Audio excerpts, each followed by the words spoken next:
Bonjour et bienvenue à votre info.tv. C'est l'Express de ce mardi 11 mai. Nous allons commencer tout de suite avec le total des cas confirmés au Québec. 359 000 cas, 359 456 cas, ce qui représente 660 de plus. Total de personnes rétablies, 340 637. Total des hospitalisations, 540, ça c'est moins 3. Et total des décès, malheureusement, 11 002. Donc ça c'est plus 9, nos sympathies aux familles. Ce 11 mai, état de la situation aujourd'hui, nous avons 55 nouveaux cas pour la région du Bas-Saint-Laurent. Nous sommes toujours dans le palier 4, alerte maximale, donc zone rouge évidemment. On ne peut pas encore aller dans les zones jaunes, c'est vraiment évité sauf si on est obligé. 3509 cas qui sont positifs confirmés en date d'hier. 3029 personnes qui sont maintenant rétablies. Donc, aussi des cas actifs présentement, 441 cas. 40 décès en date d'hier. Alors, nos sympathies, évidemment. Il y a 15 hospitalisations de plus en lien avec la COVID à Rimouski, dont 3 en soins intensifs. 1620 nombre de tests de dépistage, mais on n'a pas encore les résultats pour ça. Les éclosions en milieu de vie. Nous savons qu'à résidence Havre-La-Fontaine de Rivière-du-Loup, il y a 4 résidents et 1 travailleur qui ont été confirmés positifs. Ensuite, à la résidence La Joie de Vivre de Trois-Pistoles, un autre résident confirmé, donc un total de 4 cas. 3 résidents et 1 travailleur. Il y a une éclosion au manoir Héritage de Trois-Pistoles. La situation est stable. Par contre, il y a 39 cas, 30 résidents et 9 travailleurs. Et une éclosion au 4e étage, chirurgie, à Rivière-du-Loup. La situation est stable, 18 cas, 13 usagers, 5 travailleurs. Ici, dans la Matapédia, nous avons encore 71 cas de confirmés, donc on n'a pas plus pour l'instant. Il y a une petite précision qu'il faudrait faire, c'est que pour nous, le couvre-feu est encore à 21h30. Ça n'a pas changé.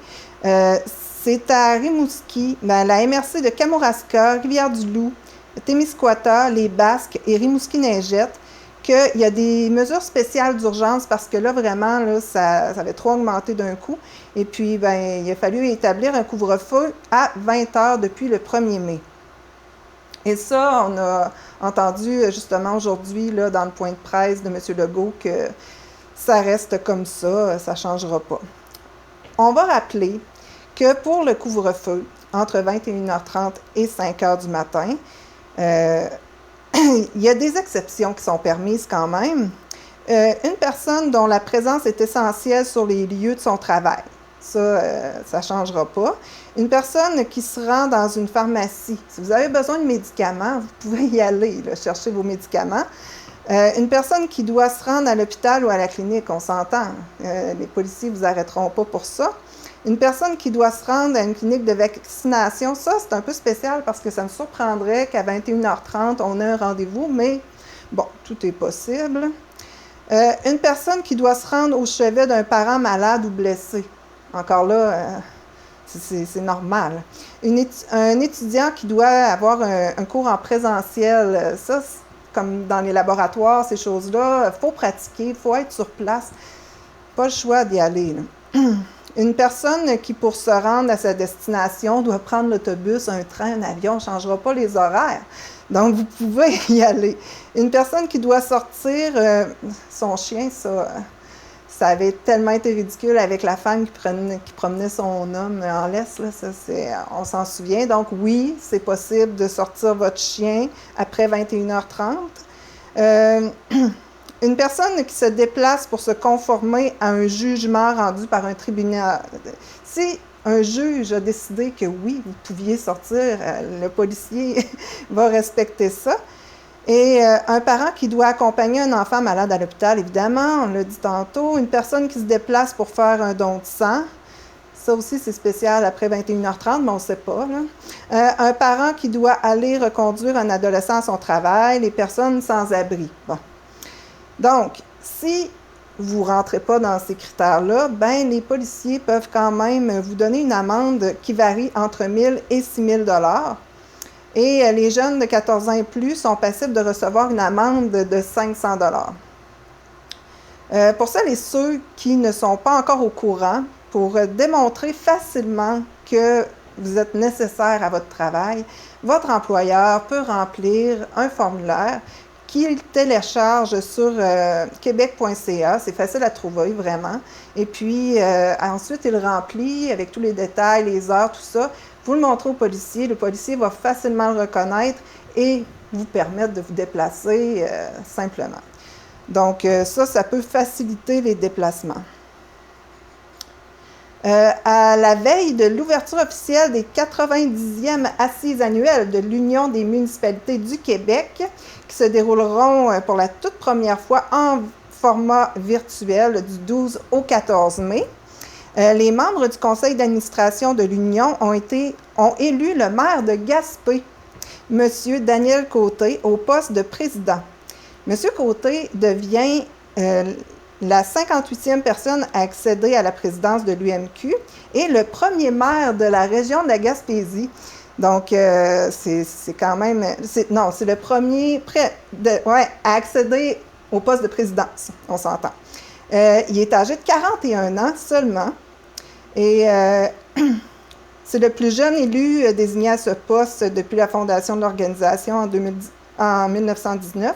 Il succède à Suzanne Roy, mairesse sortante de Sainte-Julie. Donc, félicitations.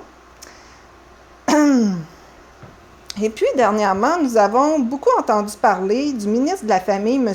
Mathieu Lacombe, en raison de la décision du gouvernement d'allouer des places temporaires à certains centres de petite enfance du Québec. Donc, ça permet évidemment aux parents de pouvoir accéder plus rapidement aux places. Ça a été mitigé, là. Cette annonce-là n'a pas été acceptée de toutes parts, là, mais ça s'est quand même fait à Bonaventure. Et puis, voici Monsieur Lacombe, justement, qui explique qu'est-ce qui s'est passé à Bonaventure et comment il espère que ça se répande partout au Québec. Je trouve que l'annonce qu'on fait aujourd'hui, même si ce n'est pas l'inauguration en tant que telle d'un nouveau CPE, ça a évidemment une saveur toute particulière. Je trouve que c'est vraiment une annonce qui est très, très, très intéressante parce qu'elle démontre qu'on peut être flexible et qu'on peut innover lorsque c'est nécessaire. Donc, je l'ai dit à plusieurs reprises dans les derniers mois, on doit innover, on doit penser en dehors de la boîte, comme on dit, pour être capable de livrer des places plus rapidement aux tout-petits et aux parents qui attendent actuellement au Québec. Et je pense qu'aujourd'hui, c'est une nouvelle étape innovante qui est mise de l'avant. C'est une première installation temporaire pour un projet en développement, donc c'est la particularité, mais je souhaite que ce soit vraiment le début d'une longue série. Donc, pour la première fois, un centre de la petite enfance qui a reçu des places, qui a entamé la construction de ces installations, va tout de même pouvoir offrir les places tout de suite aux enfants et à leurs parents dans un lieu temporaire. Un autre dossier maintenant qui concerne encore M. Lacombe. Ce matin, triste nouvelle, Tommy Chouinard de la presse nous a révélé que les renseignements personnels du ministre de la Famille, Mathieu Lacombe, et de milliers de parents d'enfants inscrits au guichet unique pour obtenir une place dans un service de garde ont fait l'objet d'une fuite. La Sûreté du Québec et la Gendarmerie royale ouvrent une enquête criminelle sur ce vol de données qui mettent en cause la sécurité du ministre et de ses 2 enfants, mais aussi de milliers de parents. L'individu a créé un accès administrateur à 19h32 samedi. Il a consulté des données du guichet unique pendant presque 3 heures, sans avoir rien qui l'arrête. Il a recherché un dossier au nom de Mathieu Lacombe. Il l'a supprimé à 20h42. Il a téléchargé une liste des dossiers de 5000 parents et leurs enfants.